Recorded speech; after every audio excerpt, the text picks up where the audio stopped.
program. Sounds good. Awesome. Thank you. And so thank you for joining Deeptha, and thank you for all the students who have joined here. If you could, students, keep your speakers on mute until we have time for Q&A, perhaps at the end. But what I would love to do is introduce our speaker who has joined us today to tell us a little bit about her career. Deeptha, Gokul, thank you for being here. I know you have a very interesting job at Biogen right now, so I wonder if maybe you can just tell us a little bit about your job, and then perhaps a little bit about how you got there. Yeah. Hi, everyone. I'm Deeptha. Thank you for having me here. I'm a senior associate scientist at Biogen, which is a biopharmaceutical company. So I work on gene therapy. It's super interesting and super new. We use these different viruses that are inactivated to deliver different genes to patients who are lacking that particular gene. And yeah, it's been going well. It's super novel, so we don't have too many references to look into and, design something that we already know. Because, for example, with the vaccines, the RNAs are the COVID vaccines, we already know what they're about. There's been a lot of studies about it. But with these AAVs, which are the adeno-associated viruses that we use for the gene therapy, we don't know much about it. So it's still something new that we're trying to do and super interesting to look into. So my everyday work is to look into how these gene therapy AAV particles would affect the immune system in patients when we deliver them, and how we can mitigate this immune response in patients. So I start off with the cells first, like cells from patients, normal cells, and we treat them with these AAVs to see if there's any immune responses that they give out. And then we further look into how we can reduce this response in these cells first. And then next step would be to move to animal models, starting with like mice, which are like small animal models, and then we move on to monkeys. So yeah, that's what we do every day. So it's fascinating to me, and a little bit surprising to hear the idea that the mRNA viruses are so old hat that we know so much about them, and that the AAVs are all new and we have to discover things that are brand new about them. Can you say just a smidge about AAV and what makes it a good vector for gene therapies? And then maybe we'll back up and talk a little bit about your training that got you to be able to do what you do. Yeah. So as you know, AAVs are adeno-associated viruses. So these are inactivated viruses. So they're not going to integrate into your genomes. So they're not going to be persisting throughout your lifetime. They'll just go in, deliver the gene that we want it to deliver, and then they're going to just disintegrate. But we do have a few problems. The problem is that there are some antibodies that are already present in patients that attack these AAVs. So this is because they've already encountered some of these AAVs in their lifetime, or like through evolution from their parents. So that's something we can't predict. 40 to 50% of patients sort of have these antibodies, and which is why they can't re-deliver these AAVs. So it's like a one and done situation for now. I think some of the AAVs that we currently have that are like FDA approved are to treat hemophilia. So it's the hemophilia factor 9 gene that can be delivered directly to the patients. Amazing. And so is the hemophilia the target for your AAVs? Is that the work that you're largely doing, or other targets? No, we don't have a disease target yet because we're still developing the process about packaging these genes and then delivering them. So we don't have a disease target yet.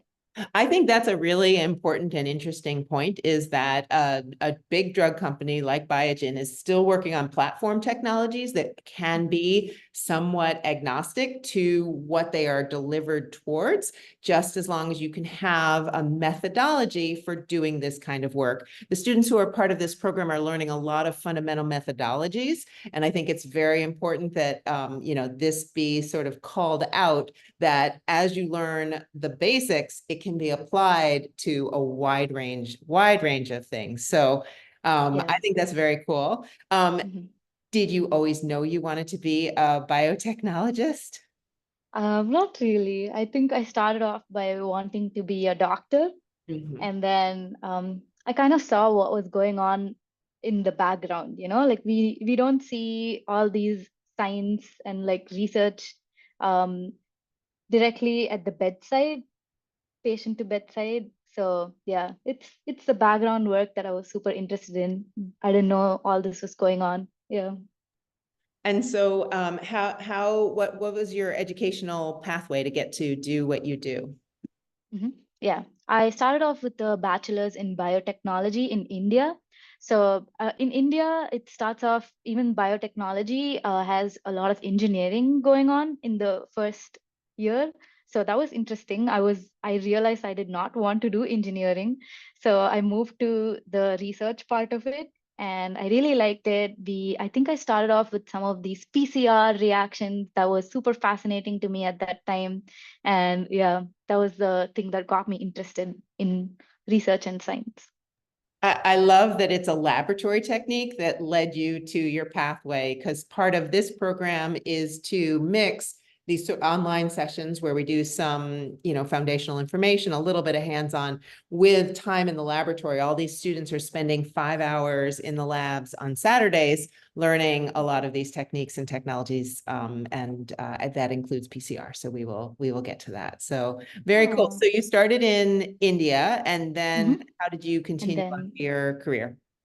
yeah, so I started in India, finished my bachelor's, and in my final year, my college was able to support me to come to the US to do this thesis.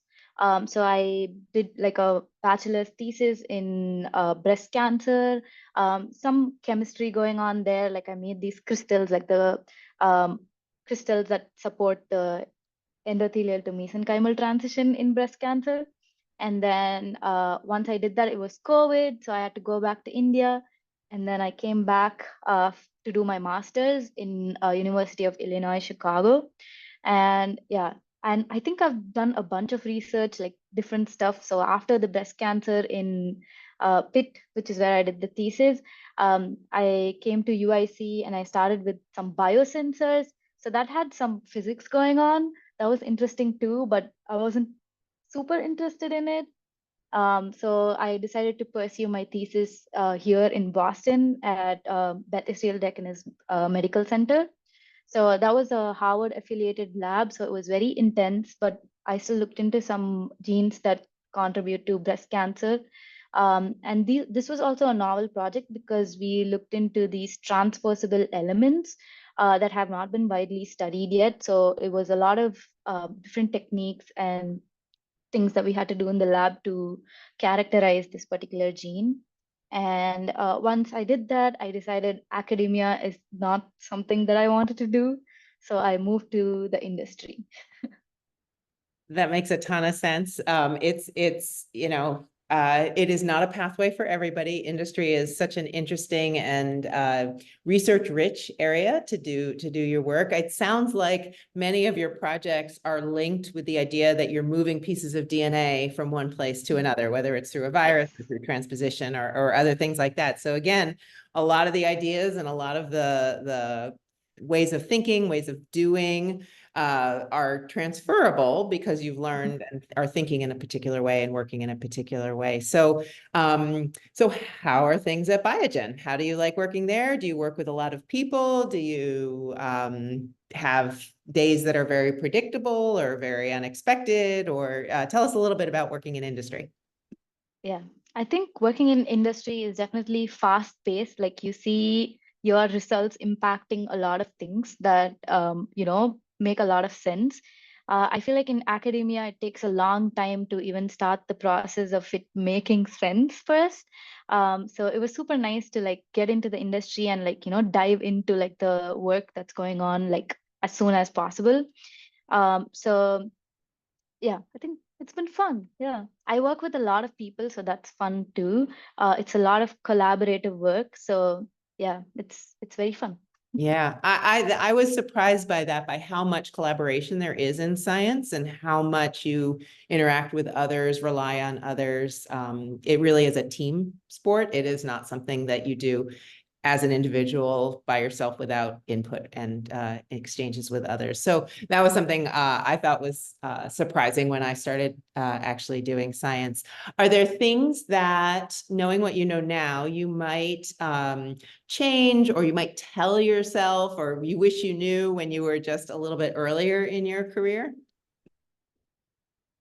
I think I would tell myself to do more math because I did not realize that we had to do so much math even in the lab. So yeah, that's still like it's an everyday struggle for me. I still try to keep up with the math in the lab. But yeah, I think that's something that I would tell myself. And I will say to all the students, we did not pay her to say that. We are doing lab math today. We are making stock solutions. We are talking about diluting solutions. And we did not set this up that you have to say that, but it is 100% true. Math and science, I mean, you need the math to be able to do reliable science. It's how we communicate what we have, what we're using, how to reproduce our work. It is so fundamental. And, keeping up with it and keeping your skills brushed up is really, really important. And that's why we're teaching it so much in this program. Thank you for that great answer. Yeah. Is Yeah, there- I love that, everyone's learning all this in high school. If I had the chance, I would have like definitely took that up and did my best in all of these things, but I didn't. So everyone have fun doing this. Ah, you're awesome. Well, thank you so much. I will give the students a minute if they would like. They're a little bit shy sometimes, but if they would like to unmute and perhaps ask a question, we can do that. Alternatively, if the students would like to drop a question into the chat, I can read it forward. I don't know if Hiroko, you had a question, or Vivek, who is another instructor on the line, also has a question. I'm sure that we have time for one or two. Any students?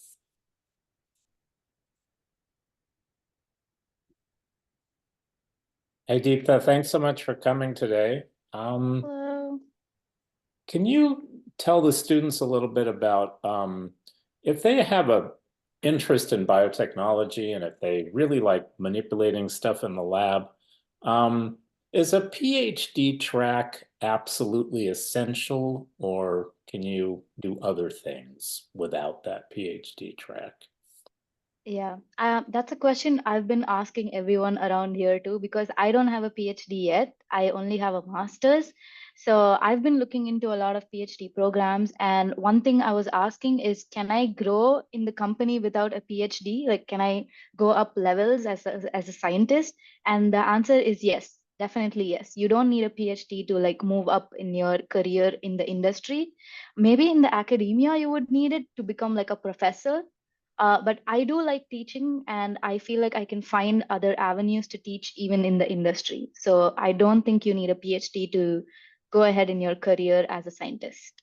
That's great, thanks. I think a lot of them will be encouraged to hear that. Absolutely. Thank you for asking that really great question, Vivek. I really appreciate it. We do have some questions in the chat. One of them is technical, which says, do you use CRISPR? Mhm. I don't currently, no, not in Biogen. In the academia lab, we used CRISPR to downregulate certain genes, but it's definitely a fun thing to do. Yeah, it's growing now. Yeah. Yeah, awesome. And then another question, we have another sort of use question. Do you use Augur and make solutions is one of the questions. I don't think I use agar now. No. Mostly agar is for microbiology. I don't do microbiology right now, so not now. It's an important distinction. In this program, we're largely learning microbiology, but when you're using mammalian cells like you guys are, and it is a different set of technologies, related foundations, but different kinds of tools. Yeah. Boy, good questions are coming in a lot. These are more about your selections of fields and things like that. So one of the questions is, what inspired you to get interested in this industry? So I was actually looking for some immunology stuff because in my master's thesis, I didn't have the chance to look into the immunology in breast cancer because there was no funding. So I wanted to learn more immunotechniques and like get into that because I feel like cancer and immunology go hand in hand. And yeah, and gene therapy is also something new. So that's something that interested me. Yeah. That's a very important insight for sure. People who are interested in health, that the relationship between health and immunology is a very strong one. And then one last question, and then we're going to switch to the lessons today and let you go. You're welcome to stay if you'd like, but you Okay. can get back to your real job. One of the questions is, what is the difference between your field, which is biotech, and maybe biomedical engineering, or is it the same thing? It could be the same thing. I think some of the biosensors that you use, they use biotech as well as biomedical engineering. Biomedical engineering, it depends on what track you choose. Some people like to work on these biomedical instruments, and some people like to work on these biosensors. So it depends on what you want to do, even in biomedical.